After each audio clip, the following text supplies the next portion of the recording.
Hey everyone, and welcome to our today's webinar where we will be providing recent policy updates for telehealth. My name is Brooke. I am a junior marketing coordinator here at Mend. Today I have the privilege of joining Matt McBride, CEO and co-founder at Mend. Matt, how are you doing today? Brooke, I'm pumped to be here. I know we have a record number of registrations for today's event. I think we've got a lot of useful information for everybody. So we may have a record number of attendees today as well. I'm super excited for this discussion. Let's go ahead and get right into it. Some key policy changes relating to telehealth were just passed in the $1.7 trillion Omnibus bill. The Biden administration recently announced that the PHE will end on May 11th. We're going to take you through all of the changes so that you are informed. Finally, we'll round out today's webinar with a Q&A session. Starting now, you can use the Q&A box at the bottom of your Zoom toolbar, and we'll get to as many questions as we can at the end. Let's dive in. Matt, in numerous past webinars, you have recommended that folks follow the Center for Connected Health policy. Can you explain CCHP to the audience today? Yeah, absolutely. I'll explain this, and I do want to apologize in advance if there's any awkward silence. I may just be coughing. I'm getting over a little bit of a cold this weekend, so I apologize in advance. I'll mute and jump right back on. But yes, the Center for Connected Health policy, our tax dollars fund this initiative. They follow all of the changes that are happening, and there are lots of changes happening. There's updates that came out today that we'll talk about, and announcements that came out Friday that we'll talk about today. And they track everything. They track all of the proposed legislation at a federal and state level. They track everything that gets passed. When CMS clarifies something, when another agency clarifies something relating to telehealth, remote patient monitoring, and other forms of connected care, they're going to provide those updates.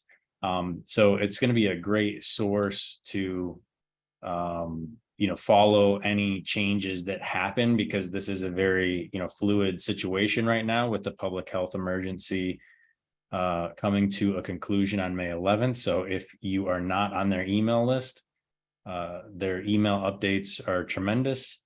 And you can go in and look at everything from a state perspective as well, which we'll discuss a little later on in the presentation. A quick legal disclaimer before we begin. This presentation does not constitute legal advice. Please consult your legal counsel, compliance, and/or billing resources. So, Matt, telehealth adoption and policy has been changing rapidly since the beginning of the pandemic. Can you highlight some of the more recent changes for the audience today? Yeah, so back in March of last year, we saw 151-day telehealth extension. That was in the Consolidated Appropriations Act. And we talked about that a little bit in some webinars from last year. And that actually still plays a role in a couple of instances. There are some instances we'll point out where some things will expire on the 152nd day. So this omnibus package doesn't quite encompass everything, or it requires another government agency like the DEA or CMS or somebody to maybe put out something to extend whatever that waiver or exception might be. So we're going to cover those in today's presentation. And then in November, towards the end of the last year, we saw the 2023 physician fee schedule, the final physician fee schedule, which has been clarifying a lot related to telehealth. And so we'll cover some things that are really only good for 2023. And, will we, likely we'll see them in 2024 because of the extension that occurred, but we'll highlight some of those areas to pay attention to. And then, of course, in December, and Brooke referenced it in the opening, we had the $1 trillion fiscal year appropriations bill, which extended telehealth through the end of 2024, but not everything is extended. So we're going to talk about what's extended, what ends on May 12th, and kind of everything in between. In January, when we were really starting to work on this presentation, the public health emergency was extended to April. And of course, the Biden administration said, we're going to try to give everybody at least 90 days notice so that other government agencies can respond and sort of clarify what is going to end, what is going to remain, what is going to be temporary, so on and so forth. And so literally we're working on the presentation, and within a few weeks, the Biden administration comes out and announces that they are going to conclude the public health emergency on May 11th. So I'm sure everybody has heard that. So on May 11th, so May 12th, some items are going to expire. So a lot is happening, and now a lot is being clarified. And as much as we know today, we're going to present that today. Congress was passing legislation in support of telemedicine for behavioral health prior to the pandemic, which is all still permanent moving forward. Matt, can you give us an overview? Yeah, so it seems like a long time ago now, but before the pandemic, there was movement, especially around mental health, behavioral health, addiction services. There was legislation, a couple pieces of legislation that was passed in support of behavioral health, mental health type of services. But the patient's home was not a qualifying originating site. So this is the big key piece. This is one of the big key pieces, along with payment parity. Will the government continue to pay the same? We're going to talk about that today. Is technically, before the pandemic, patient could not be at home. Patient can only be in a rural designated facility. They couldn't be in their home in a rural portion of America. They had to be in a rural designated facility. So this is what was opened up during the pandemic. This is part of what was extended now through the end of 2024, is that patients can be at home. Will we see that become permanent? I think so, but right now the law of the land is that it is extended through 2024. So the other items that were permanent is that Medicare would reimburse for mental health telehealth services.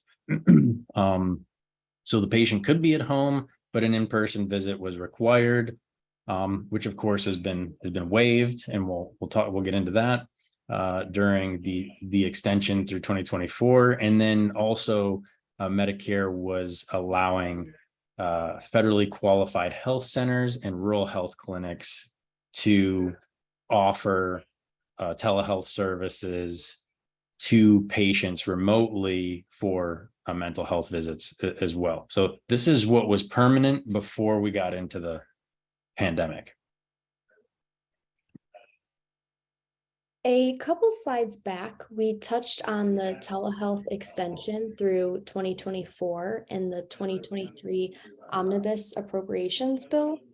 Matt, please take the audience through what was passed by Congress. So I'm going to take everybody through some notes from Foley and Lardner, Nate Lackman, who's probably the most experienced attorney in regards to telehealth. So I'll give him a plug on the on the webinar. But they have a great team. They also put out a lot of great updates. They're on it. So on Friday, the DEA came out with some information that we're going to discuss today, and they were sending updates to everybody today. So that's another good source to either work with or to follow. But here is what was extended through 2024. So healthcare providers eligible to bill Medicare can bill for telehealth services regardless of where the patient or provider is located. So the patient can be at home. Okay, so the patient being at home is still temporary unless it's mental health through 2024. Audio only telehealth visits will continue to be reimbursable through 2024.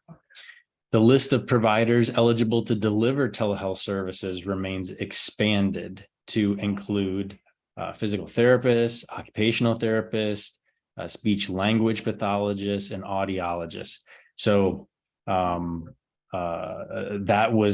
these were all changes that kind of came out as the pandemic emerged. So you still have the expanded list of providers that are eligible for telehealth. The acute hospital care at home program can continue to be utilized to provide hospital services to patients in their homes, including through telehealth. Telehealth can be used to conduct recertification of eligibility for hospice care. Patients with high deductible plans, coupled with their health savings account, can continue to utilize first dollar coverage for telehealth services without having to meet their minimum deductible. What does that mean? That means that the high deductible health plans can continue to waive the deductible for any telehealth services without causing members to lose HSA eligibility. So they can waive those deductibles and continue to do that through 2024. FQHCs and RHCs can provide telehealth services to Medicare beneficiaries rather than being limited to being an originating site. So we talked about in the previous slide that it was permanent for mental health for FQHCs and rural health clinics. Well, what's temporary? What's temporary is being able to provide telehealth services to all Medicare beneficiaries with that patient being at home. So that is still temporary. The temporary telehealth codes not in Medicare's categories 1, 2, or 3 that extended for 151 days beyond the PHE are likely to be extended to the end of 2024. So we're going to go through Medicare's categories 1, 2, and 3 briefly today.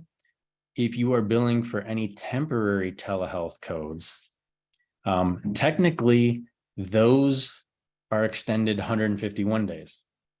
They'll probably be extended, it'll probably be clarified by CMS, and they will probably be extended through 2024. But something to be aware of, if that doesn't happen, that means October 10th, temporary telehealth codes are not going to be billable anymore. So that is October 10th is the 152nd day after May 11th. So another key date to be aware of if you're billing any temporary telehealth codes. Matt, on the previous slide, you mentioned Medicare's categories 1, 2, and 3 for telehealth services. What are the differences between the categories?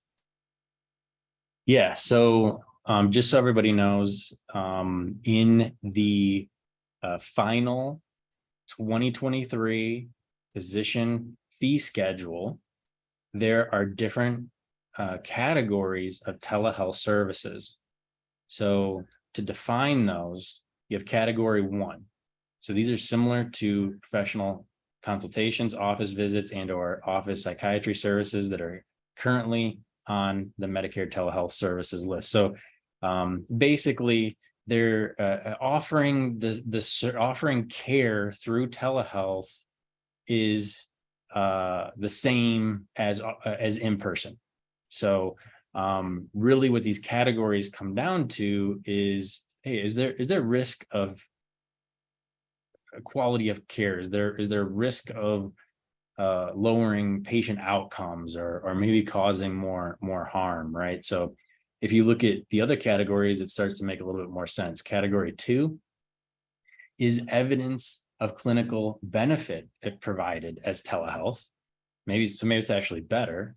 And then category 3 are services that likely have a clinical benefit when furnished via telehealth, but just don't have the sufficient evidence yet to justify a permanent coverage. So there's a gap in data there for category 3. So category 3 is probably likely to become a 1 or 2.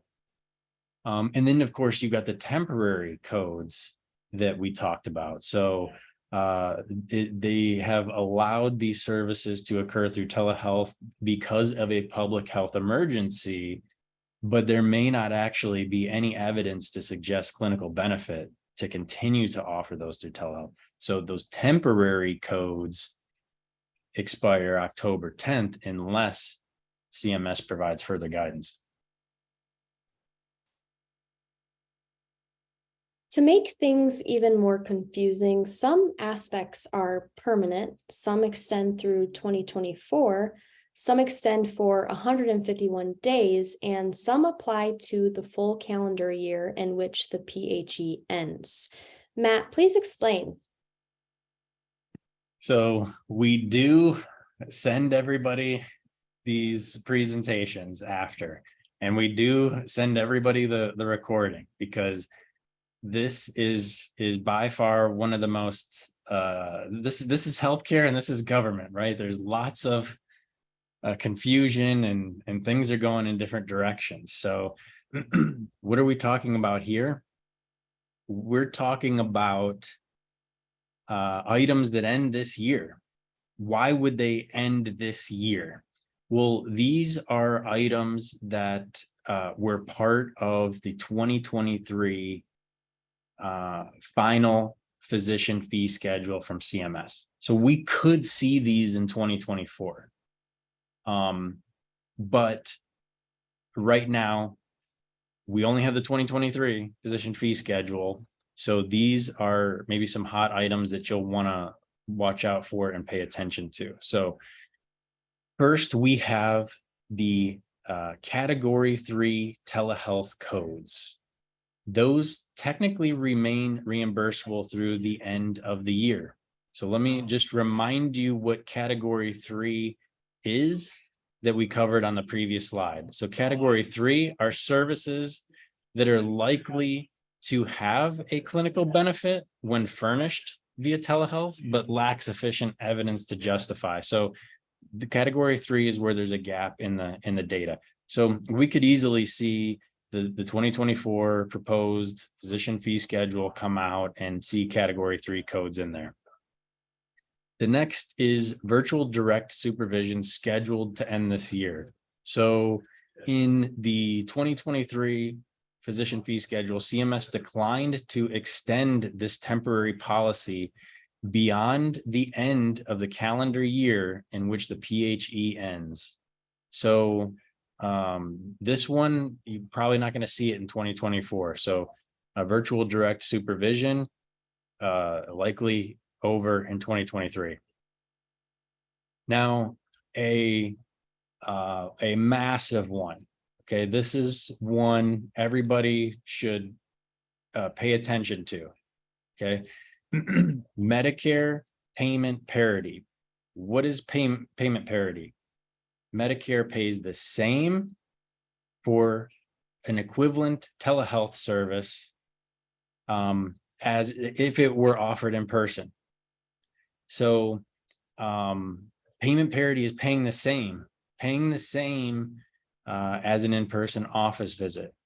And so let me read this from my notes. During the pandemic, CMS initiated higher reimbursement for telehealth services at non-facilities such as a patient's home. In other words, Medicare has been paying for telehealth services as if they were provided in person. These higher reimbursement rates are scheduled to end this year. After that, rates could return to lower pre-pandemic levels unless lawmakers choose to extend the policy. So CMS is going to have to clarify this. Now, this one could be a really important one to work with your state representatives, your state senators, your medical associations, because there's some risk here, and I'm going to explain why. So the pros in favor of payment parity is that prior to the pandemic, you had almost every state in the land pass some sort of payment parity law, or you saw basically all of the Medicaid plans paying the same for in-person visits that they were paying for telehealth. So in some cases, some states had laws that said you had to pay at least 75%, but for the most part, there was payment parity in every state throughout the United States before the pandemic. So that's sort of a big check mark in, okay, we're probably going to have some form of payment parity that will eventually become permanent. However, the one con to be aware of is that the American Medical Association they trademark all of the CPT codes. Okay, they manage all of the CPT codes that you bill for health services. They are reviewing a bunch of new telemedicine office visit codes. So instead of taking the code that you've always used, that E&M code, and then adding a modifier to it, they are talking about introducing brand new codes for telehealth. So that could almost mean that the door is being opened a little bit wider for non-payment parity, so to reimburse less for telehealth. So this is something, again, contact the AMA, talk to the associations. There are other organizations that are involved in this that could help. Talk to your representatives, talk to your senators, and also, work with your payers to negotiate payment parity in your contracts for the long haul. You don't want to be paid less for offering the same services, and probably assuming just as much risk as if they came in person. So this is a big one to watch out for, and we'll continue to sort of monitor the payment parity landscape.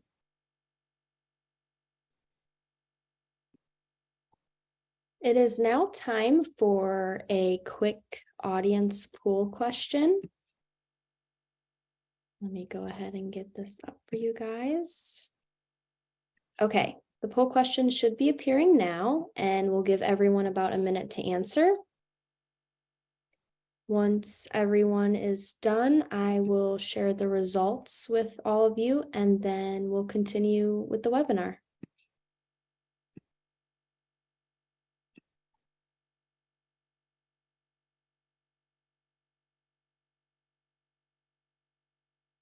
I still see just a few more responses coming through.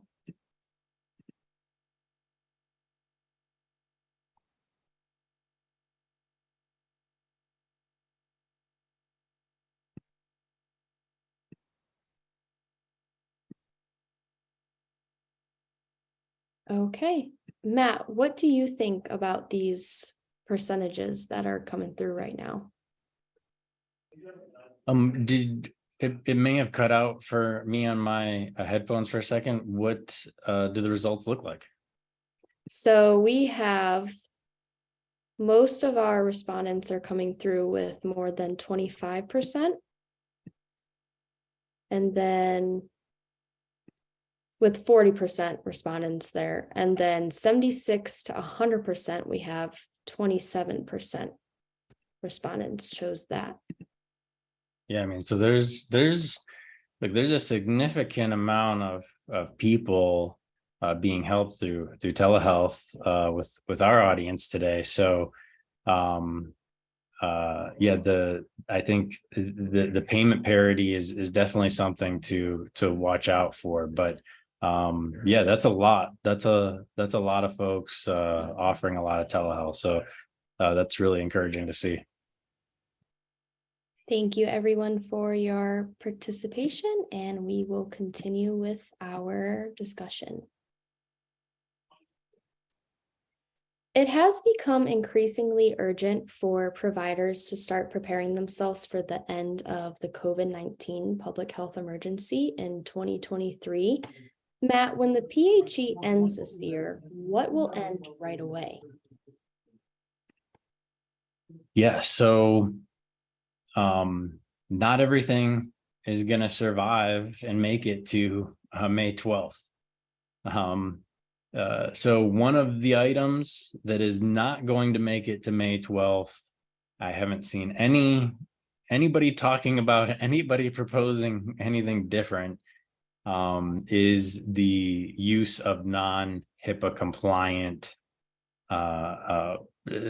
programs, tools, what have you, for offering telehealth. So if you're not using a HIPAA compliant solution, the HHS Office for Civil Rights has said they will resume enforcement of penalties on providers for non-compliance with HIPAA rules for technology use. So you have till May 11th to find a solution.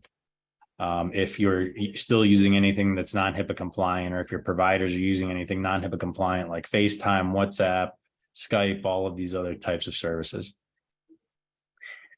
The next one, which there's actually news from Friday, so I'm not going to spend a whole lot of time here, but technically, the prescribing of controlled substances without an in-person exam ends May 12th.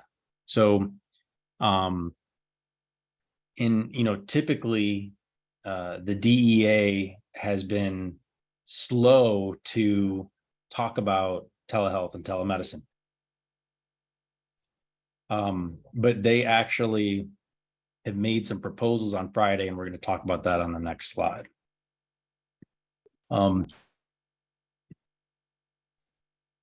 Then we have the end of RPM copayment waivers. So a couple things relating to remote patient monitoring and patient copayments. Excuse me one second.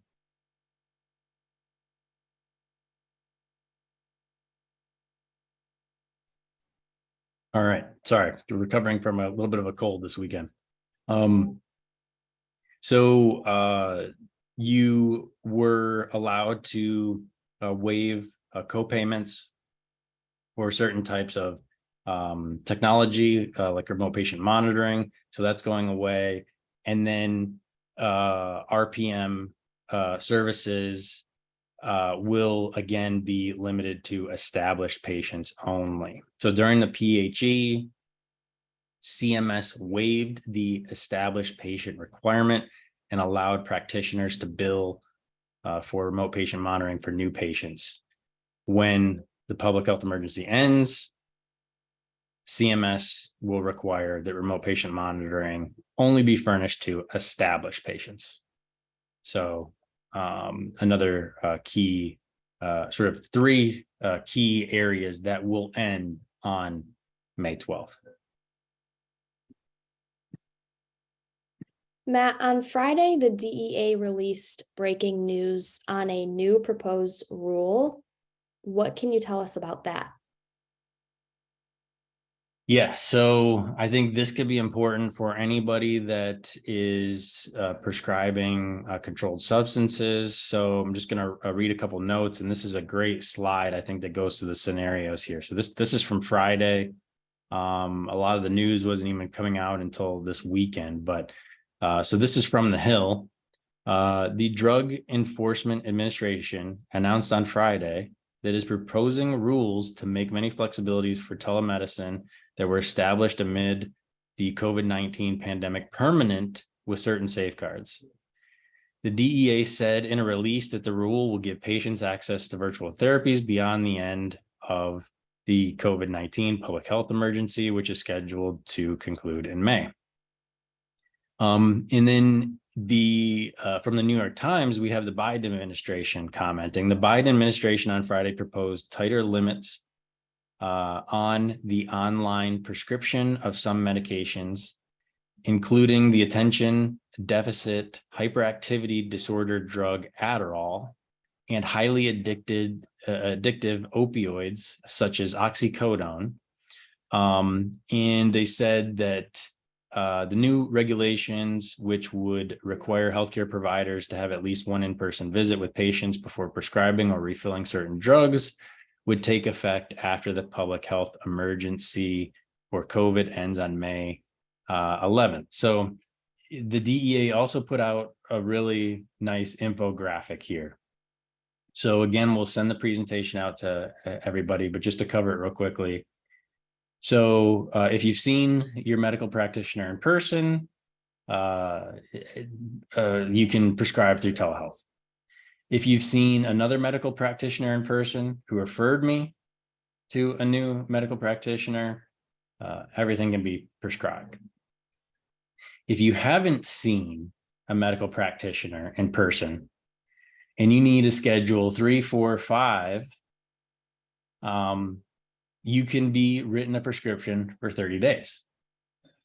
So that is the extension for telehealth to prescribe controlled substances that the DEA proposed. So some of this has to be made final. If you haven't seen somebody, you can at least through telehealth get a 30-day prescription. And then if you have not seen a medical practitioner in person and need a Schedule 2, and no dice, it can't be prescribed. Schedule 2 cannot be prescribed to telehealth. And then as we saw, kind of heard in the New York Times, the Biden administration might call out specific Schedule 2 narcotics and just not allow them to be prescribed at all through telehealth. We'll see how that plays out.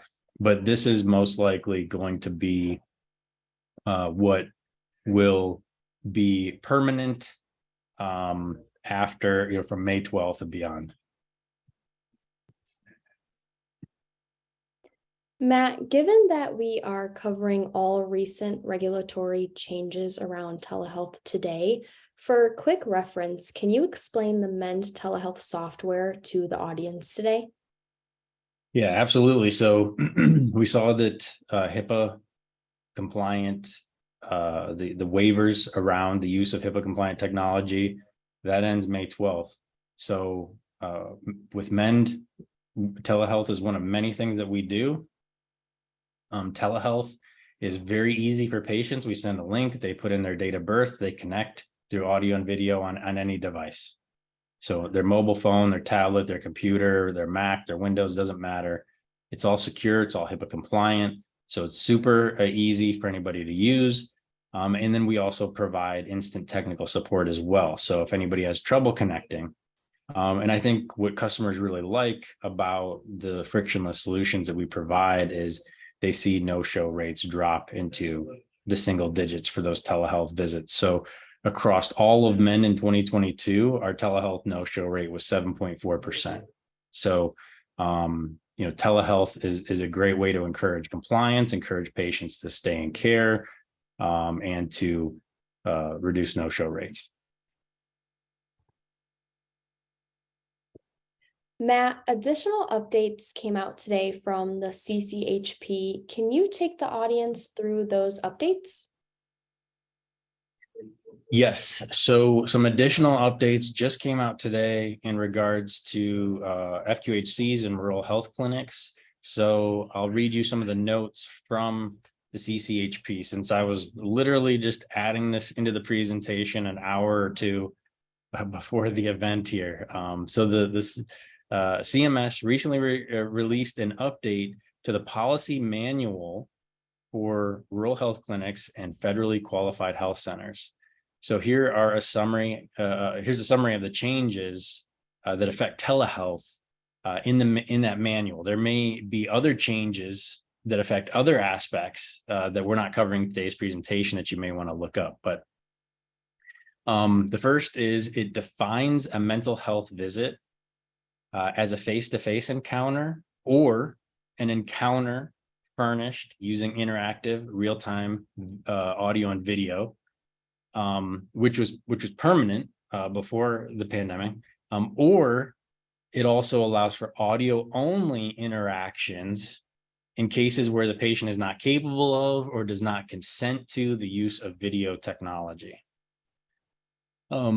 It specifies that the in-person visit requirement for mental health telehealth services and other visits furnished by RHCs and FQHCs begins on January 1st, 2025. So basically, the in-person visit requirement that is not that has been extended through 2024, that will begin again on January 1st, 2025. So to have at least one in-person visit to furnish mental health telehealth services. And then they also instructed FQHCs and RHCs to append the modifier 95 for mental health services furnished using audio video, but modifier 93 for audio only. We'll talk about the modifiers a little bit in the next slide. Billing modifiers are very important so that healthcare providers can get paid for services offered via telehealth. Matt, can you explain how some of the dates discussed in the presentation today will affect billing modifiers?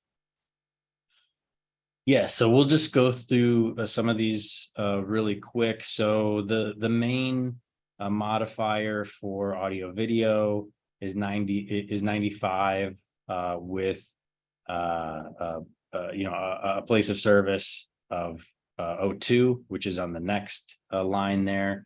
And that is for the end of the year the public health emergency ends, or 2023, and mainly because it's part of the 2023 physician fee schedule. So we could easily see that be addressed and extended again in 2024, and we probably will, unless the AMA comes out with new codes, which might not be good for payment parity.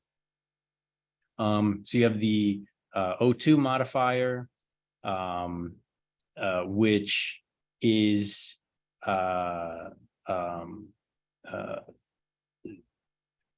that is the has to do with the originating as an originating site may be used in corresponding facility fee billed. So that begins on the 152nd day after the end of the PHE. So on October 10th this year, services furnished in a facility as an originating site, we'll use that O2 modifier. And then you have the 93 modifier for the audio only. And that's effective this year and should be effective through the 2024 extension. So 93 for audio only. And then you have the FQ modifier, which is used for allowable audio only services.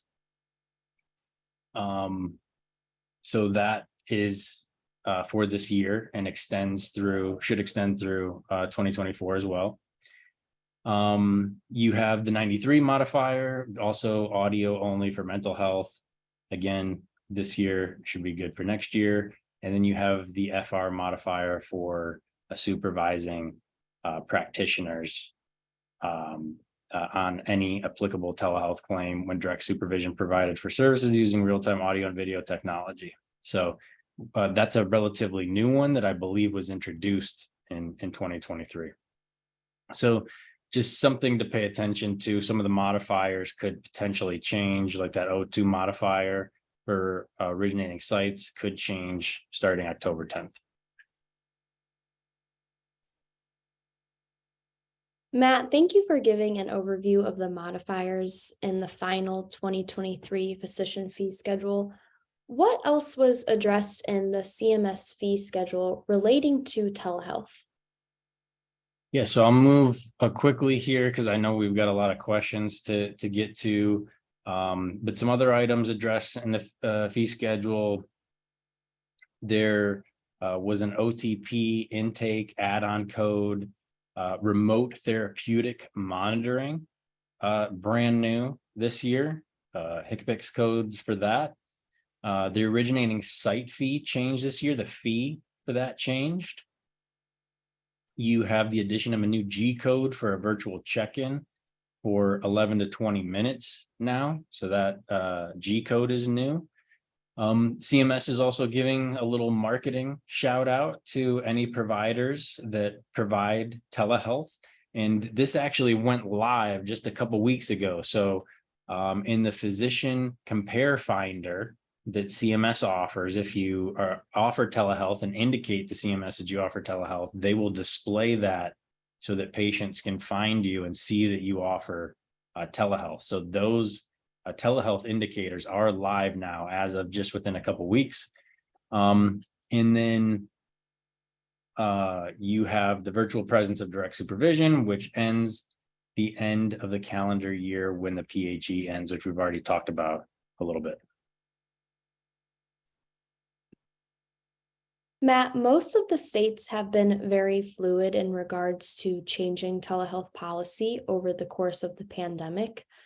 Obviously, we don't have time to cover every state today, so what should our audience do to track changes at the state level? Yeah, so we touched on this, but you definitely want to follow the Center for Connected Health policy. Everything's very fluid at a federal level, so not as fluid at the state level because most states have already had telehealth and made it permanent before the pandemic. It's really just the federal government that's lagging. But just to give you some examples, recently in Arkansas, they introduced changes around how a patient physician relationship can be established through telehealth. You had Georgia Medicaid, who updated their telemedicine guidance to use the 93 modifier for audio only codes. You have Hawaii, which recently discussed telehealth and phone visits may be used in addition to in-person visits for certain treatment like hepatitis C. You have New York, which expanded provider types eligible for telehealth services. So things are happening, and CCHP, again, our tax dollars pay for it. They'll keep you informed. Before we get to the Q&A portion of today's event, we wanted to announce advancements in our two-way secure messaging product. In past webinars, we have covered numerous studies showing that patients want modern conveniences with their healthcare providers. Matt, how is MEND advancing two-way messaging this year? Yeah, so I mean, texting is just not HIPAA compliant. It just introduces additional risk.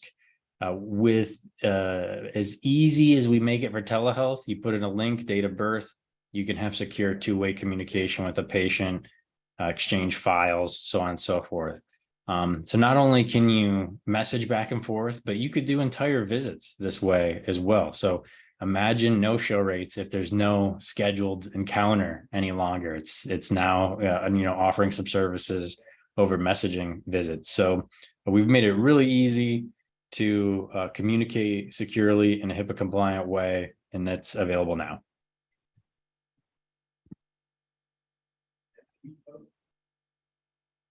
Before we finalize our discussion today and get to the Q&A portion, our audience may or may not know that MEND is a complete patient engagement platform for in-person, virtual, or any type of visit. Matt, can you explain this further for our audience today? Yeah, so we've built our platform from the ground up for hybrid care. So any type of appointment, audio only, audio, video, in person, home visits, phone visits, whatever the group visits, doesn't matter. We have patient self-scheduling, appointment reminders, all automated, text, email, phone, appointment changes. Forms can all be done digitally, all again effortlessly, link, date of birth, patient can do what they need to do. We've got payments, whether that's before a visit, after the visit, just effortless, frictionless payments for what patients owe and their balances. The ability to follow up after a visit, whether it be for surveys or anything else. And then, of course, we can actually help conduct the visit or host the visit through telehealth. So really, we have one complete comprehensive platform that works for in-person, virtual, etc., whether it be before, during, or after the visit. If you are looking for more informative content, we keep a library in the resource section of the men.com website. We have a highly attended webinar that is now on demand titled 16 Key Telehealth Learnings to Prepare for Maximum Success in 2023. Simply navigate to men.com, click on resources, and you can access all of our on-demand content there. We have another highly attended webinar that is now on demand titled 7 Must Track Telehealth KPIs and Benchmark Data for 2023. Simply navigate to men.com, click on resources, and you can access our on-demand content there as well. Today's webinar has been amazing, but before we jump into the Q&A portion, we want the audience to know it's easy to schedule a personalized demo of the Mend platform. Just go to mend.com/demo. And with that, Matt, let's jump into the questions. As a reminder to our audience, Zoom has a Q&A option in the toolbar to make it easier for us to answer your questions. Okay, the first one here from Eric. Can RPM and RTM be billed for the same patient in the same month if it's billed by different providers for different conditions? Yeah, Eric, I'm not totally sure on that one. So I'm definitely not remote patient monitoring or remote therapeutic monitoring expert. So I would defer you to maybe a billing expert or a legal expert on that one. And also, in case anybody missed it, my email address is right there on the screen that goes directly to me. That's my real email. So if I might not be able to get to all of these questions today, we had a record number of registrants for this webinar, so feel free to email me if you have any questions that I don't get to. Okay, let's see. Sarah is asking if you would kindly repeat the name of the practice group that attorney Nate Lackman is affiliated with. You mentioned Yes. benefit from following them. Yes, Foley and Lardner. If you just search the internet, Nate Lackman, telemedicine, I'm sure it'll come right up, and I believe they have an email list you can join.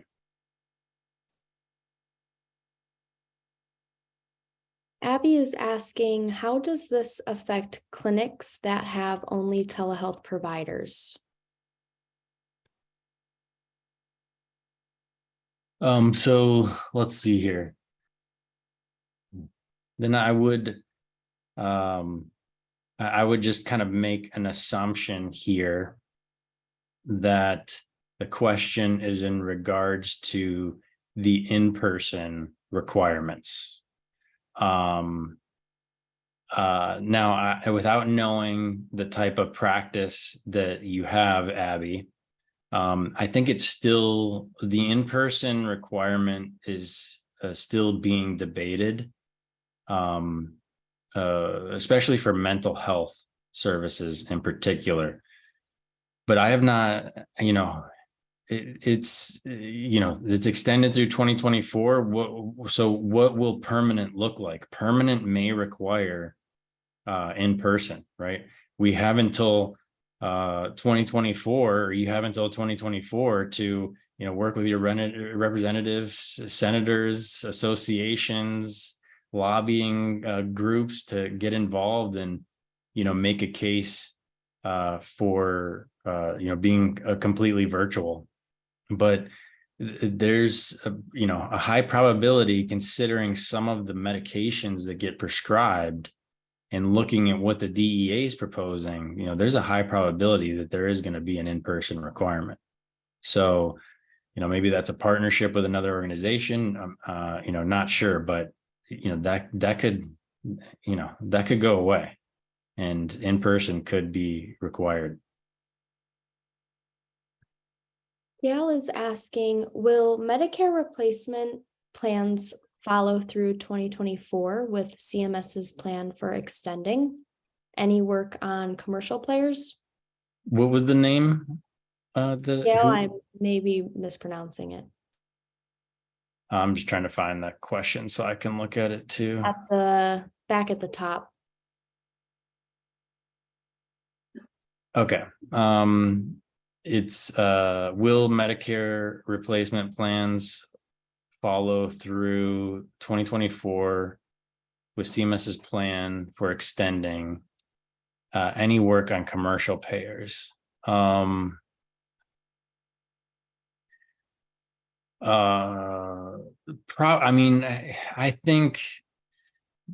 think the answer is yes. Most of the commercial plans, most of the supplemental plans, they typically follow what Medicare. They typically follow Medicare. Are they going to pay the same? That's a different question between the commercial plans and others, but I would think so. I'm not 100% certain. You may want to have somebody look into that, have legal counsel or a billing expert look into that. But I think outside of HRSA plans, most follow Medicare and CMS guidance. I may butcher this name, but Sharon Deep is asking, does the RX controlled substances apply to all insurances and all ages of patients? I would think so. I didn't see any references to age. So we'll see what the actual rule looks like. If you follow CCHP, they should put an update out as these items become permanent. And if there was something specific to call out in regards to a patient's age, I think they would call it out. But I haven't seen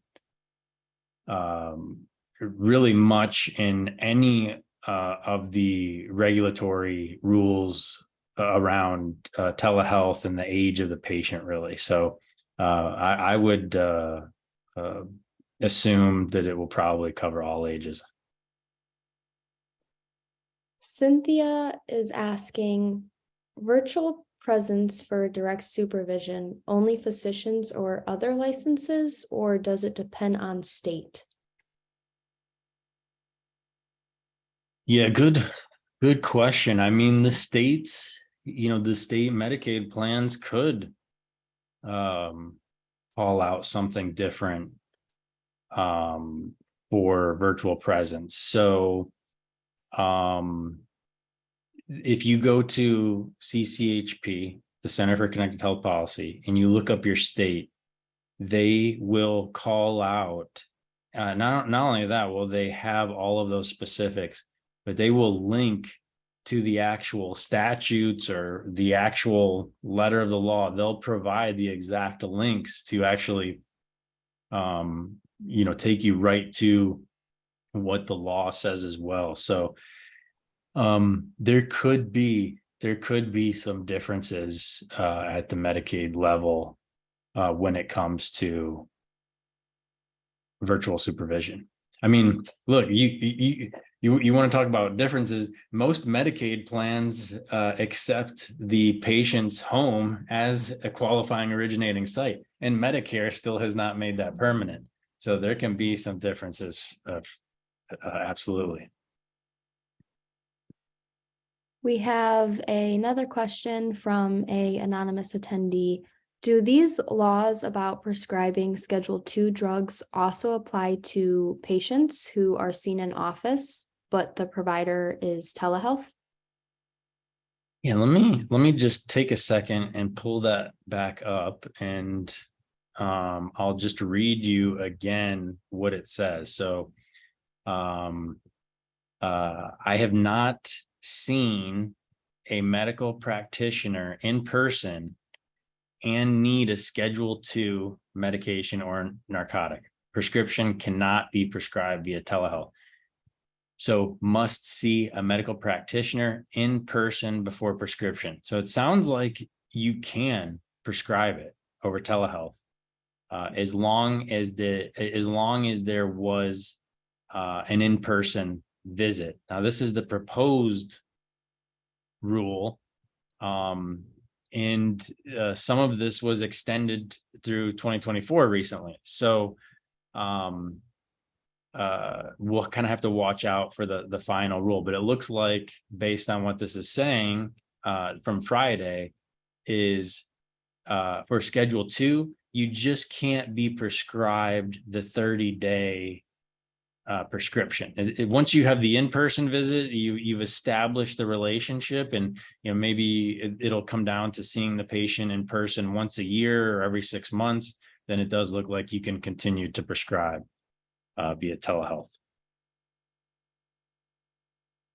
Lauren is asking, is the new text messaging service available as a standalone option? Yeah, we have the secure two-way messaging.